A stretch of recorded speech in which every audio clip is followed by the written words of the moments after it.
Hello बच्चों, कैसे हो आप सब लोग। तो मैं आ गई हूँ आपको पढ़ाने। मैं हूँ ज्योति गुप्ता और मैं आपको पढ़ा रही हूँ कक्षा 5 की जो आपकी बुक है रिमझिम वाली, उसको पढ़ाने आ गई हूँ। ठीक है। और आपका जो चैप्टर है वो 4th चैप्टर है जिसका नाम है नन्हे फनकार। इसके पहले 3 चैप्टर हो गए हैं। अगर आपने नहीं देखे हैं तो चैनल के प्लेलिस्ट में जाकर देख लेना। तो चलिए आज की जो क्लास है वो शुरू करते हैं। तो आज का जो चैप्टर है वो हमारा है 4th, जिसका नाम है नन्हे फनकार। यहाँ पे लिखा है, चलो पहले तो थोड़ा सा जूम कर लेते हैं। क्या कर लेते हैं, थोड़ा सा जूम कर लेते हैं ताकि आपको क्लियर दिखे। ठीक है। तो ये है हमारी स्टोरी और यहाँ पे दिया हुआ है वह लड़का एक चौकोर लाल पत्थर के पास बैठ गया। मतलब एक लड़का था, वो जो लाल चौकोर पत्थर था, चौकोर मतलब जिसके 4 कोने होते हैं वो होता है चौकोर। तो चौकोर कोने के पास बैठ गया। उसने जल्दी जल्दी कोई प्रार्थना बुदबुदाई और छेनी हथौड़ा उठाकर अपने काम में जुट गया। कुछ दिन पहले ही उसने इस पत्थर पर घंटियों की कतारें और कड़ियाँ उकेरना शुरू किया था। लड़के ने एक अधूरी घंटी छेनी पर नोक लगाई और सावधानी पूर्वक हथौड़े से घंटी पर नक्काशी करने में जुट गया। हथौड़े के बार से पत्थर पर जो कटाव उभरता उससे पत्थर की किरचें छितरा जाती और आंखें सिकोड़ लेता। साथ साथ धीमी आवाज़ में वह कुछ गुनगुनाने भी लगता। उसके चारों ओर दूसरे संगत राज भी अपने अपने काम में डूबे हुए थे। मतलब उसके साथ में जो काम करने वाले थे वो भी अपना अपना काम कर रहे थे। फिर है केशव दास। केशव जो था 10 साल का था और अभी अपना काम सीख ही रहा था। पिता के एक बार करके दिखा देने पर वह सीधी लकीरें वाले घुमावदार डिजाइन उकेर सकता था। अब तक उसने नक्काशी का जो भी काम किया था उसमें से इन घंटियों को बनाना ही सबसे ज़्यादा मुश्किल था। केशव जानता था कि एक दिन तो ऐसा ज़रूर आएगा जब वह बहुत बारीक जालियाँ, महीन नफीस बेल बूटे, कमल के फूल, लहराते हुए सांप और इठलाकर चलते हुए घोड़े, ये सब पत्थर पर उकेर पाएगा, ठीक उसी तरह जैसे उसके पिता बनाते हैं। मतलब ये क्या करता था, पत्थर पे नक्काशियाँ बनाता था। उसके घर वाले भी यही काम करते थे। ये काम उसको कैसे मिला था, ये काम उसकी पैतृक संपत्ति थी जो उसको मिली थी। ठीक है। कई साल पहले जब वह पैदा भी नहीं हुआ था उसके माता पिता गुजरात से आगरा आकर बसे थे। कहाँ से आकर बसे थे, गुजरात से आगरा। बादशाह अकबर उस वक्त आगरे का किला बनवा रहे थे और केशव के पिता को यही काम मिल गया। ठीक है। केशव को पिता को यही काम मिल गया और केशव का जन्म भी कहाँ हुआ था, आगरे में ही हुआ था। कहाँ हुआ था केशव का जन्म, आगरे में ही हुआ था। उसे गुजरात के पुश्तैनी गांव जाने का तो कभी मौका ही नहीं मिला। मतलब वो कभी अपने गांव नहीं गया। ठीक है। फिर ये कहते हैं कि आगरे की गलियां और अब सीकरी बस उसका ही घर था। चारों ओर हो रही छेनी हथौड़ों की ठक ठक खड़ खड़ के बीच केशव को किसी के कदमों की आहट भी ना सुनाई पड़ी। इसलिए अचानक कानों में एक आवाज़ पड़ने पर वह चौंक गया। माशाअल्लाह, ये घंटियाँ कितनी सुंदर हैं, तुमने खुद बनाई हैं। मतलब वो जब अपनी घंटियाँ बना रहा था पत्थर पे, कोई आकर वहाँ से उससे बोला, ये घंटियाँ कितनी सुंदर हैं, ये तुमने बनाई हैं। फिर क्या होता है, पीछे मुड़कर केशव ने आँखें उठाई तो उसे एक आदमी दिखा। बेशक मैंने ही ये घंटियाँ बनाई। ये ऐसा किसने कहा, केशव ने कहा। क्या मैं आपको पत्थर पर नक्काशी करता नज़र नहीं आ रहा, देखते नहीं मैं ही पत्थर को तराश रहा हूँ। केशव ने बड़ी तल्खी से जवाब दिया। तल्खी से मतलब उसने थोड़ा तीखे स्वर में जवाब दिया। दिखता तो है पर तुम इतने छोटे लगते हो ना। ये कौन बोला, वह आदमी हंसते हुए बोला। तो केशव ने क्या कहा, मैं 10 साल का हूँ। मतलब मैं छोटा नहीं हूँ, मैं 10 साल का हूँ। फिर 10। अच्छा। वह आदमी पास पड़े पत्थर पर बैठते हुए बोला। क्या बोला? 10। अच्छा, तब तो काफ़ी बड़े हो। मैंने भी 13 साल की उम्र में एक लड़ाई में हिस्सा लिया था। अब केशव उस आदमी को अच्छी तरह देख पा रहा था। मतलब वो जो बैठ गया था, केशव भी बैठा हुआ अपना काम कर रहा था, तो वो अच्छे से उसको आदमी को देख पा रहा था। उसकी उम्र रही होगी 30 से ऊपर और कद जो था मझोला था। मझोला का मतलब ना ज़्यादा लंबा था ना ही ज़्यादा छोटा था। वह सफ़ेद अंगरखा और पैजामा पहने हुए था। उसके लंबे बाल, गहरे रंग की पगड़ी और अच्छी तरह से ढके हुए थे। ठीक है, लगता है कि कोई बहुत बड़ा आदमी है। केशव ने उस आदमी के गले में पड़े बड़े बड़े मोतियों की माला और उंगलियों की अंगूठियों को देखते हुए सोचा। तीखी नाक, बड़ी बड़ी आँखें, होठों को ढकते हुए नीचे की तरफ आती घनी मूछें। केशव उस आदमी के व्यक्तित्व का मुआयना कर ही रहा था, तभी उस आदमी ने एक नक्काशी की तरफ इशारा करते हुए कहा। क्या कहा? क्या कहा उस आदमी ने इशारा करते हुए? उसने कहा, इस लड़ी में अभी काफ़ी काम बाकी है। इससे पहले कि केशव कोई जवाब देता, उसने किसी के तेज़ी से दौड़कर आने की आवाज़ सुनी।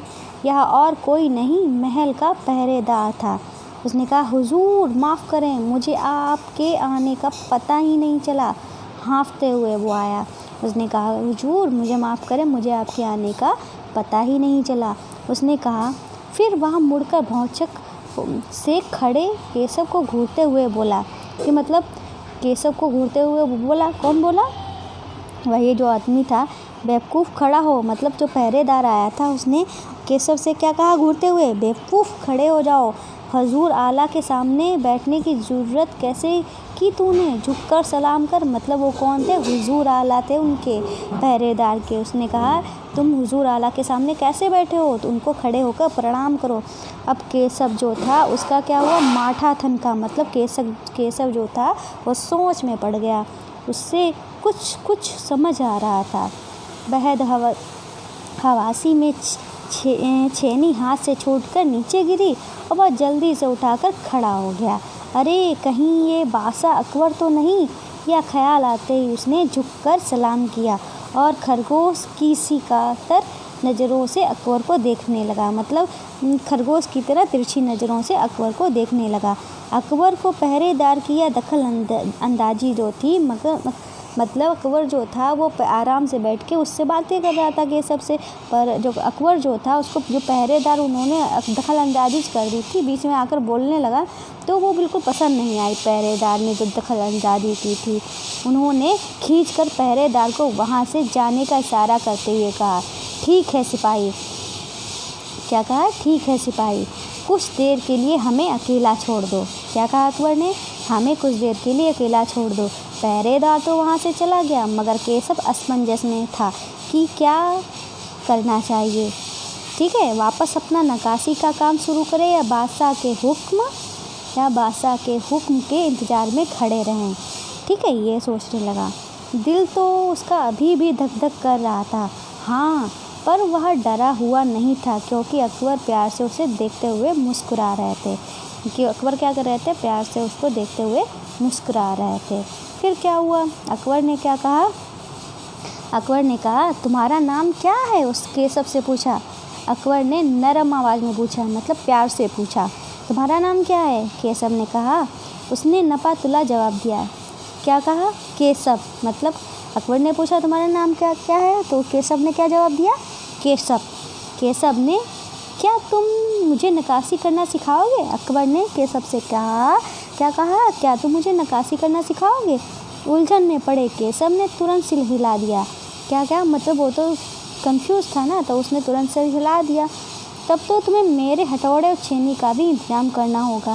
केशव फुर्ती से अपने पिता के पास भागा गया और उनका छेनी हथौड़ा उठाकर विटेपा लौट आया। मतलब अपने पिता का जो छेनी हथौड़ा था वो लेकर लौट के आ गया।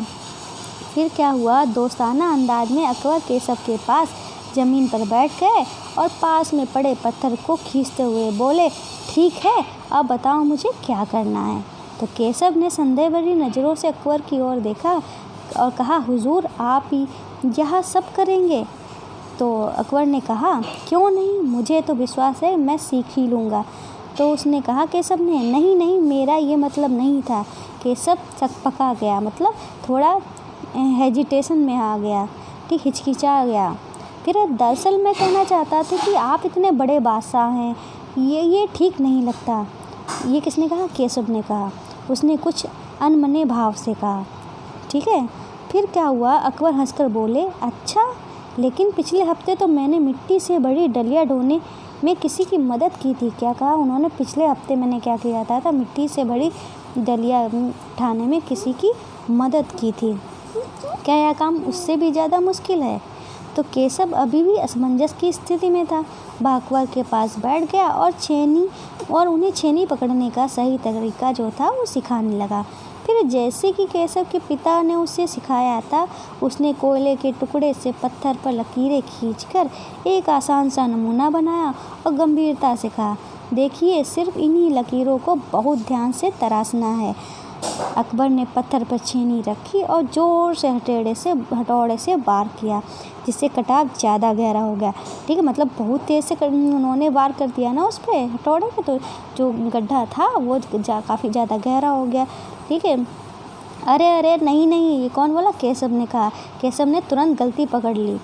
हथौड़े को आहिस्ता से मारना है, ऐसे, मतलब उन्होंने कहा, केशव ने अकबर से कहा कि हथौड़े को कैसे मारना है? आहिस्ता से मारना है, मतलब धीरे से मारना है, ज़ोर से नहीं मारना है। उसने करके दिखाया कि कैसे मारना है। और हाँ, अपनी आंखें थोड़ी मीच कर रखे, वरना किरचे जो होते हैं आंखें में उड़कर चली जाएंगी। अकबर मुस्कुराते हुए बोला, जी हजूर। क्या बोले अकबर? जी हजूर। फिर उसके बाद क्या हुआ? जवाब में केशव भी मुस्कुरा उठा। वह लगभग भूल ही गया था कि उसके बगल में बैठा हुआ व्यक्ति हिंदुस्तान का बादशाह है। एक अनाड़ी से वयस्क पर अपने काम की धाक जमाने में उसे मज़ा आ रहा था। वह बड़े ध्यान से देख रहा था कि अकबर किस तरह लकीरों को उकेर रहे हैं। बादशाह से जरा सी भी चूक हो जाने पर फ़ौरन उसकी त्योरियां चढ़ जाती। काम करते करते अकबर पूछ बैठते, केशव सही नहीं है क्या? और केशव सिर हिलाकर अपनी सहमति जता देता था। अकबर इत्मीनान से बैठ गए और केशव को काम करते हुए देखने लगे। अपने काम में खोए हुए उन दोनों को इस बात का एहसास नहीं हुआ कि आसपास मौजूद दूसरे संगततास उन्हें कौतूहल से देख रहे हैं, मतलब उन्हें ध्यान से देख रहे हैं। फिर उसके बाद क्या हुआ कि अकबर ने गौर किया कि केशव पत्थर पर बने नमूने को ही नहीं तराश रहा था, बल्कि अपनी तरफ से उनमें कुछ जोड़ रहा था, जिससे वे डिज़ाइन ज़्यादा खूबसूरत लग रहे थे। लड़के के काम करने के अंदाज को देखकर अकबर ने धीमे से कहा, केशव, देखना, एक दिन तुम बड़े फनकार बनोगे। हो सकता है कि एक दिन तुम मेरे कारखाने में काम करो। कारखाना? कैसा कारखाना? ये किसने बोला? केशव ने बोला। बस एक बार ये महल तैयार हो जाए। केशव ने क्या कहा? उन्होंने क्या कहा है? अकबर ने कहा, बस एक बार ये महल तैयार हो जाए, फिर उसके बाद तुम मेरे कारखाने में काम कर सकते हो। बस एक बार ये महल तैयार हो जाए और लोग आगरा से आकर यहाँ रहने लगे, तब मैं कारखाना जो है वो बनवाऊँगा। इस कारखाने में मेरी सल्तनत के सबसे बढ़िया फनकार और शिल्पकार काम करेंगे। चित्र बनाने वाले कलाकार, गलीचे के बुनकर, संगत रास पत्थर और लकड़ी पर नक्काशी करने वाले शिल्पकार सभी वहाँ काम करेंगे। फिर क्या हुआ? केशव का जो चेहरा था वो चमक उठा और वह मुस्कुराते हुए बोला, मैं वहाँ ज़रूर काम करना चाहूँगा। फिर क्या होता है उसके बाद? अकबर जो थे उठकर खड़े हुए, जाते हुए बड़े प्यार से केशव का कंधा थपथपाया और कहा, अच्छा बेटा, अपना काम जारी रखो। उसने कहा, हजूर, क्या आप दोबारा आएंगे? केशव ने बड़ी उत्सुकता से पूछा। तो अकबर ने कहा, मैं ज़रूर आऊँगा केशव। फिर तो पूरे दिन संगत रासों के बीच केशव की धूम मची रही। बार बार बादशाह से हुई अपनी मुलाकात सबको सुनाता रहा। रात हो चली थी। केशव बहुत थका हुआ था, पर आँखों में नींद कहाँ। वह धीरे से अपने पिता के बिस्तर में घुस गया। पिता ने मुस्कुराकर कहा, तुम तो अभी से इतने प्रसिद्ध हो गए हो। क्या बोला पिता ने? तुम तो अभी से इतने प्रसिद्ध हो गए हो। बादशाह सलामत ने कहा है कि एक दिन मैं बहुत बड़ा कलाकार बनूंगा। अपने सिर को पिता की बाहों के सहारे टिकाकर केशव धीरे से बोला। उन्होंने क्या बोला? हमारे बादशाह बहुत ही नेक इंसान हैं। बिल्कुल सही। पिता किसने बोला? पिता ने कहा। कुछ सोचकर केशव ने पूछा, बाबा एक बात बताओ, बादशाह के पास आगरा में एक से बढ़कर एक खूबसूरत महल हैं, फिर वे सीकरी में ये शहर क्यों बना रहे हैं? पिता ने कुछ याद करते हुए बताना शुरू किया। हाँ बेटा, बादशाह का आगरा बहुत सुंदर शहर है, पर सीकरी में नया शहर बनवाने का भी एक खास कारण है। मैंने सुना है कि जब बादशाह अकबर की कोई संतान नहीं थी, इस वजह से वे हर वक्त परेशान रहते थे। वे बहुत से साधु संत आकर केशव ने धीरे से बोला। क्या कहा? कि बादशाह ने कहा है कि मैं एक दिन बहुत बड़ा कलाकार बनूंगा। हमारे बादशाह बहुत ही नेक इंसान है। बिल्कुल सही, पिता ने कहा। कुछ सोचकर केशव ने पूछा, बाबा एक बात बताओ, बादशाह के पास आगरा में एक से एक बढ़कर खूबसूरत महल हैं, फिर वे सीकरी में शहर क्यों बनवा रहे हैं? पिता ने कुछ याद करते हुए बताना शुरू किया। हाँ बेटा, बादशाह का आगरा बहुत ही सुंदर है, पर सीकरी में नया शहर बनवाने का भी एक खास कारण है। मैंने सुना है कि जब बादशाह के कोई संतान नहीं थी, इस वजह से वे हर वक्त परेशान रहते थे। ठीक है। फिर वे बहुत से साधु संतों फ़कीरों के पास गए। भटकते भटकते बादशाह ख्वाजा सलीम चिश्ती के पास सीकरी आए। उन्होंने ही बादशाह को बताया कि उनके एक नहीं तीन संतानें होंगी, बादशाह सलीम, मुराद और दनियाल। केशव ने चहकते हुए कहा, बिल्कुल सही। तब बादशाह ने ख्वाजा सलीम चिश्ती के सम्मान में सीकरी में नगर बसाने का फैसला किया था। केशव ने कहा, अच्छा अब समझा, इसीलिए बादशाह अकबर ने अपने बेटे का नाम सलीम रखा है। फिर हाँ, इसी कारण हम यहाँ एक नए शहर के लिए पत्थरों को तराश रहे हैं। फिर क्या हुआ? केशव ने बोला, उन्नीदी आवाज़ में बोला। और पिताजी ने देखा कि उनका लाडला जो बेटा था वो सो गया है। फिर यहाँ पे है केशव की घंटियाँ। किसकी घंटियाँ? केशव की घंटियाँ। माशाअल्लाह, ये घंटियाँ कितनी सुंदर हैं, तुमने खुद बनाई हैं?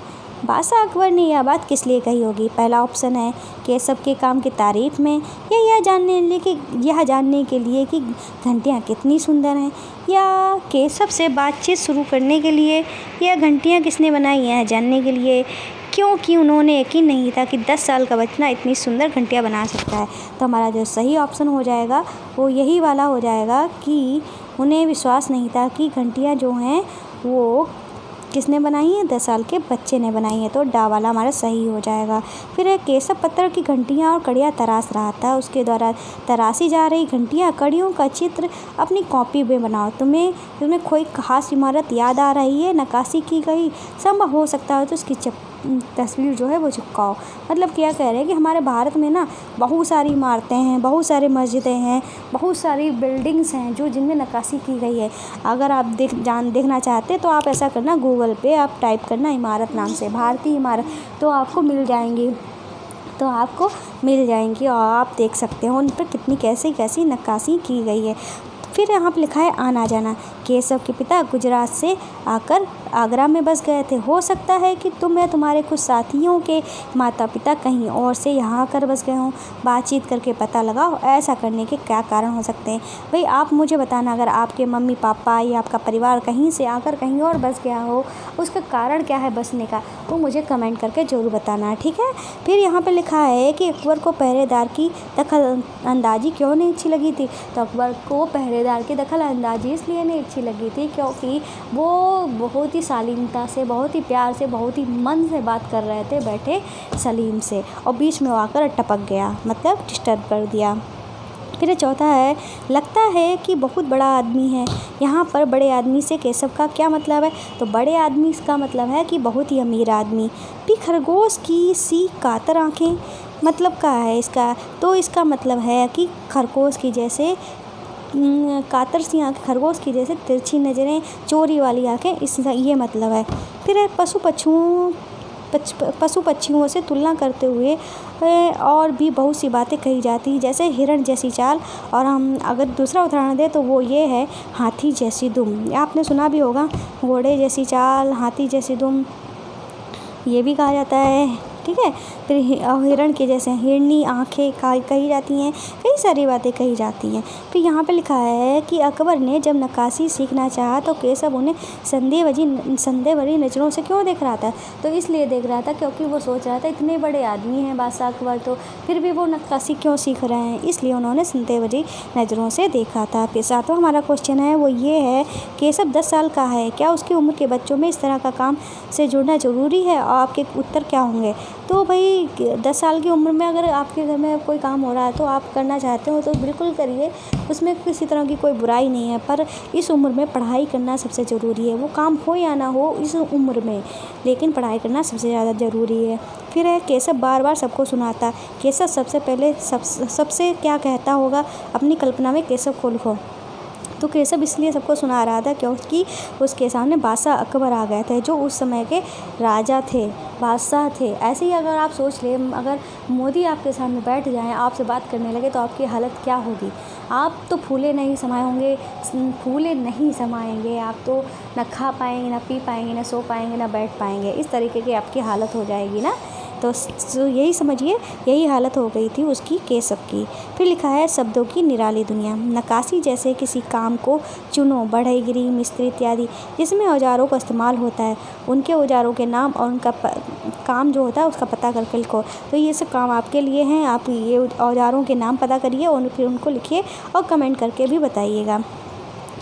फिर है हमारा कि छेनी, हथौड़ा, तराशना, करचे, ये सब पत्थर के काम से जुड़े हुए हैं। ठीक है, लकड़ी के दुकानदार बढ़ई से बात करके लकड़ी के काम से जुड़े जो शब्द होते हैं उनको इकट्ठा करना है। फिर सामूहिक बातचीत करनी है। फिर कुछ शब्द यहाँ हम दे रहे हैं, जैसे आरी से हम उसी को काटते हैं, रंदे से हम उसको चिकना करते हैं, बुरादा जो निकलता है आरी से काटते समय जो बुरादा निकलता है, चूर जिसे बोलते हैं, प्लाई हमारी प्लाईबोर्ड होती है, सूत जिससे हम नापते हैं। इस तरीके से आपको ढूंढने हैं। फिर लिखा है हो सकता है कि तुम्हारे इलाके में इन चीज़ों और कामों के लिए कुछ अलग किस्म के शब्द इस्तेमाल होते हैं, उन पर भी अपनी बातचीत करो। फिर ये कह रहे हैं कटाव शब्द कट क्रिया से पैदा हुआ है। नीचे लिखी संज्ञाएं उनकी क्रियाओं से बनी हैं, इन संज्ञाओं के अर्थ समझो और बताओ। जैसे चुनाव जो है फिर हमारा अगला है लड़के ने जल्दी जल्दी कोई प्रार्थना बुदबुदाई।